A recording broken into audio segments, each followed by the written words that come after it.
Hello guys, today I'm going to show you how to set Counter-Strike 2 in 75Hz or 144Hz and uncap your refresh rate. So first, when you're in the menu after you launch Counter-Strike 2, on the top left corner of your screen, click the settings icon. Under video and then video, make sure you are on full screen mode. And then below that is your resolution and your refresh rate. So if you want to set your game in 75Hz, you can select it here. It depends on your monitor. If you have 144Hz, it can support 75Hz as well. If you have a monitor that has a higher refresh rate than 144, you can set it to that depending on your needs.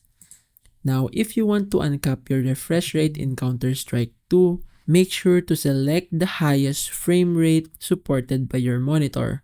So in my case, it's 75Hz.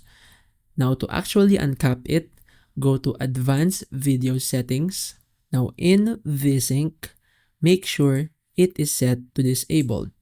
And then after that, your frame rate is now uncapped.